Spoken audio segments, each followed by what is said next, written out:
This is a Zach Feldman Show replay on ZRadioLive.com. The website music station Z Radio Live. This is the Zach Feldman Show. Joining me over the phone is an author. Her name is DeeEllen Jennings, and she's a brand new book called Confidential: Insider Information from a Recruiting Professional. DeeEllen, thanks so much for joining me here on the Zach Feldman Show. How's everything going? Everything's going great. Thank you, Zach, for the opportunity to speak on your show and talk about my newly released book. I appreciate it. Yes, and I appreciate you coming on, too. Tell me all about this newly released book called Confidential. It's on Amazon now. It's blowing off the shelves, but tell me all about what this is all about. Absolutely. Thank you again. So I've been in the talent acquisition and recruiting industry for about 2 decades. Don't want to give away my age, but I've been recruiting and placing corporate professionals for throughout my entire career. And during that time, I'm always talking to candidates, after the interview, and they've always asked me, Zach, what are they doing wrong or what they could have done better? And so by working in corporate America, working in a staffing agency, I also ran my own agency, they always come back with questions about what they've done wrong during the interview process, because sometimes they can't get past the first interview, right? Yeah. And so they want to know, what they're doing wrong. And so when you work in an agency or you work in a corporate setting, you're limited. Yeah. With what you can give them as far as feedback, for a lot of reasons. Sometimes it could put the company in legal jeopardy, or sometimes companies just have policies on what kind of feedback you can give the candidates. Mm-hmm. That's always bothered me, because candidates can't correct a problem if they don't know what it is. 100% true. I feel like there's so many candidates out there who are struggling just to find that corporate job, who aren't in the corporate mix, as they say, and they struggle because they don't know what they're doing wrong. They don't know how to fix it, and they don't know what they're doing wrong. Right. And it would drive me crazy, because I see so many highly skilled candidates come through for an interview. They have excellent qualifications, stable work history. They're highly skilled and highly qualified, but they make these small missteps during the interview process. Let me give you a couple of examples of some of the things that they'll do that will disqualify them really quickly during the interview process, that has absolutely nothing to do with their fit for the role. So one of the things they'll do, when you go in for an interview, it's really important to connect with the person that you're interviewing with, right? Mm-hmm. So the recruiter that you're meeting with, they're loyal to the company. They're loyal. If they work at an agency, they're loyal to that client. So if you get too personal with that recruiter and you start oversharing, then you've gone overboard, and you can miss out with that opportunity, because they're obligated to share that information with the hiring manager. And so you won't hear back from that recruiter, because you've missed out on that opportunity, and you could have been the perfect fit for that role, but you've missed out on an opportunity. That is so true. Because you've overshared during that interview. Sometimes they get too personal during the interview, and they just share way too much information. Some of the other things that they may have done during the interview process is they ramble on. For example, when recruiters are asking them interview questions, they go on and on and on, and they just keep talking. So when I'm talking to candidates, sometimes I'll advise them to just answer the question completely, thoroughly, and then stop talking. Because the best way to do it is just shut up. Sometimes when recruiters hear a candidate say, well, let me give you the backstory, recruiters will just cringe, because they know at that point that a candidate is going to talk for 20 minutes. And that will rule them out. So just some of the things like that. So in the book, I'm writing not just some of the missteps that they may take, but then I'm also giving them some simple steps and some things to do to make them shine in that interview, to make them be memorable in the interview so that when they leave, the recruiter, the hiring manager will remember them after the interview so that they can end up on that short list and possibly hired when they're in that interview. So candidates can get out of this vicious cycle of application, interview, hope, rejection, that vicious cycle that they keep going through. And I'm hoping that my book will put them in that application, hope, interview, and into an offer. That's what it's all about. Well, obviously you've been in this industry for so long, Yeah. and being a recruiter for so long, that you've probably seen it all. I mean, was there any horror stories that you could tell us about, that you kind of, have been just so memorable in your career? Oh, absolutely. Most recently, there was a candidate that came in, he interviewed, and the hiring manager had asked him a question, and he let him talk, and the hiring manager got so frustrated because he would ask him a simple question that could have taken like 30 seconds to answer the question, and it took him like 5 minutes, and the manager just was so frustrated, he yelled at him, and he was like, "Oh my God, you could have answered that in 30 seconds." And he just got so frustrated. Some other things that will infuriate a hiring manager is when a candidate comes across as arrogant instead of confident. They can get that mixed up when they should. Of course, you want to talk about your success in a role. If you start talking about some metrics, or, when you work on projects and things like that, you could come across as arrogant as opposed to competent. And those are some of the things that will rule you out during an interview. People get emotional in an interview. So there are a lot of things that I mention in my book that rule people out, and they miss out on opportunities. There's also, there's a lot of things in my book that I cover that people miss out during the interview process when they apply for jobs that keep them from even being considered. The worst thing, and I don't understand how people don't know this, but these long resumes, 10-page resumes that reads like an autobiography. It's crazy. It's crazy. I don't know. No one has time for that. Nobody has time for that at all. They're not going to read it, and people don't understand. Please don't put your photo on a resume, things like that. That's what LinkedIn is for. LinkedIn's also a horror show, but that's aside the point. There's just some things that you rule yourself out when you do these things. And so the book was written, it's not just to be critical. I'm just pointing out some things that hurt you during the interview process, even when you're highly skilled and highly qualified. I've been on the other side, and when I'm interviewing candidates, if I'm at a corporate setting or when I was running my agency, it just broke my heart because I'm so passionate about helping people in their careers. And so I wanted to just pivot into a position to where I could help candidates more. And so this way I can step on the other side, because I found myself in the end of recruiting people, I found myself coaching them more on here's what you need to do. Don't make this mistake.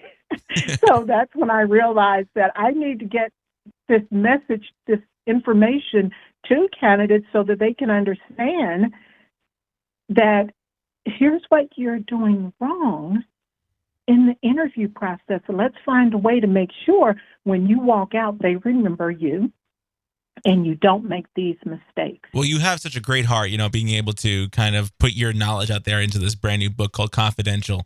And it's out on Amazon now. But, DeeEllen, I want to ask you too, for candidates who obviously have been struggling, especially in this economy too, just struggling to find a job. And it's hard for them, obviously, to keep their emotions intact when they're in an interview. And obviously they see it's not going well. What is your advice for those who are just been struggling for no end in doubt, can never get a hit on a successful job? What advice do you have for them?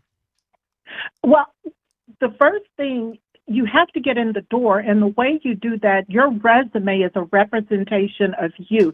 Some of the things that I see that make it hard for them to even get noticed is it's resume. Your resume is a representation of you, and when you don't take time to make your resume be a good representation of you, that's what makes it difficult for you to get in. You have to make sure that your resume show that you've accomplished some things. Mm-hmm. That has to be first.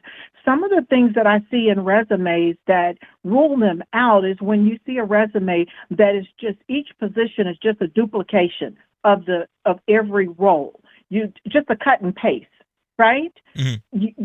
When people don't put effort into it. So your resume should show success first. And not everyone is going to be promoted in their roles.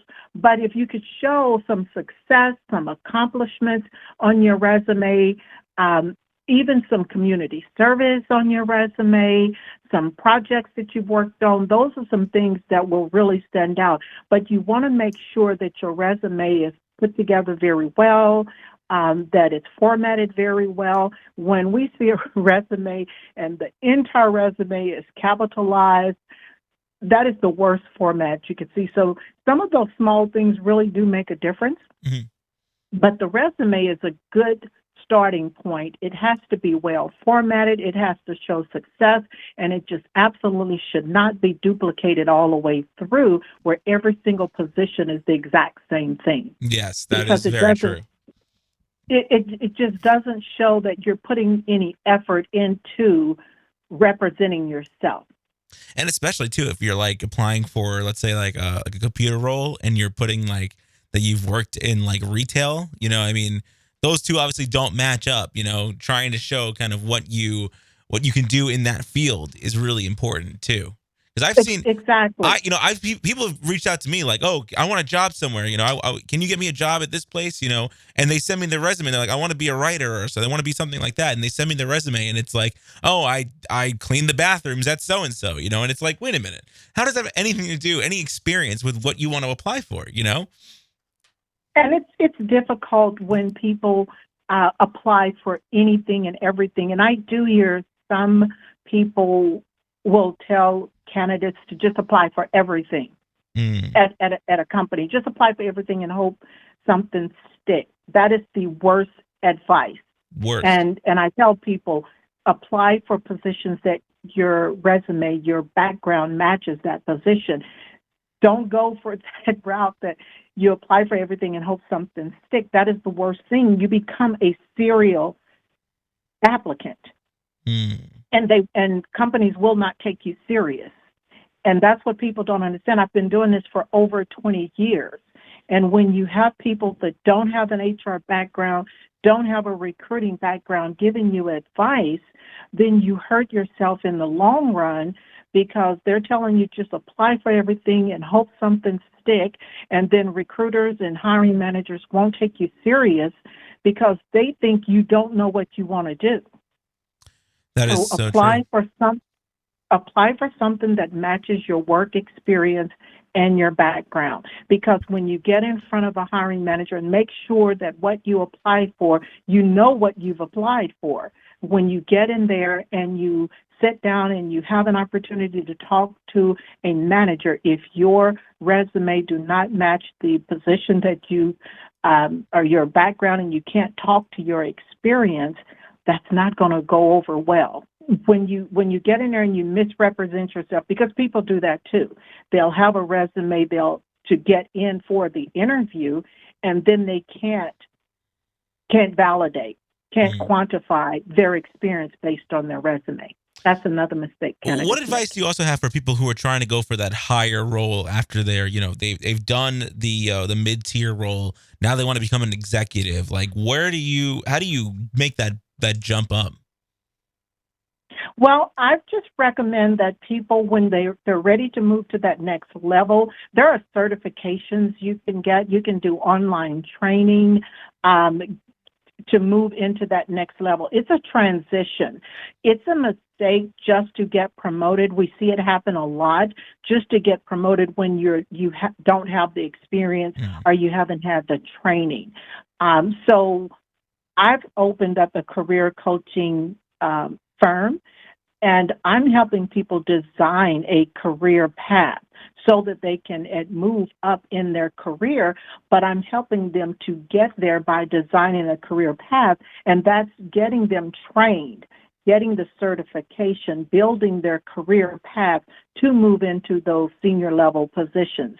But just to move into that role that you're not equipped for is it's not a good move. You have to have the training, the certification, the education to move into those roles. And once you do have those certifications, it's all hands on deck, making sure that resume is in top tier shape too, and it's also looking like it's meant for those type of executive roles too. Absolutely. And you can find someone in the organization that can mentor you, that can work with you, train you into those roles. But just to go and apply for those roles and move into those roles it would hurt your career to move into those roles that you're not equipped for. 100%. Well, DeeEllen, where can people find the book and where can people find you?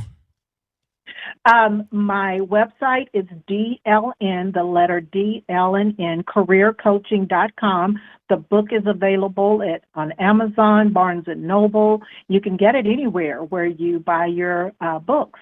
And so for anyone you can also buy it on my website.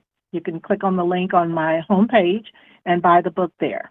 Awesome. And, what is next for DeeEllen? What is next? Are you going to do another book, or what's next in your career?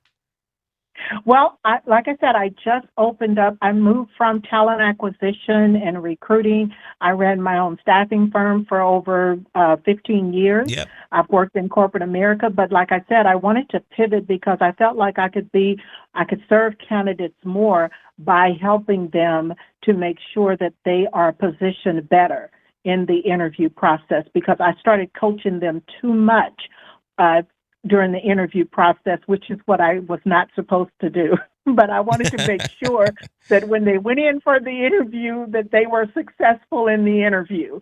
I do offer free strategy sessions to anyone. So if they visit my website, they can book a free 30-minute strategy session. And I can help them to get shortlisted when they go in for interviews. So what's next for me is running my career coaching business. I just finished my first book, which is available now, and I'm actually working on my next book, which is how to be memorable during the interview process. That is a book that I will definitely be picking up because I want to make sure that everybody remembers me. DeeEllen Jennings, seriously, thank you so much for coming on the Zach Feldman Show. And best of luck with the book. Again, it's called Confidential, and it's on Amazon. The Webs and Music Station, Z Radio Live, back with more Zach Feldman Show after this. DeeEllen, thanks again for joining us here. Thank you, Zach. I appreciate the opportunity. Want to hear more? Listen to the Zach Feldman Show every Wednesday at 8 p.m. Eastern Standard Time on ZRadioLive.com.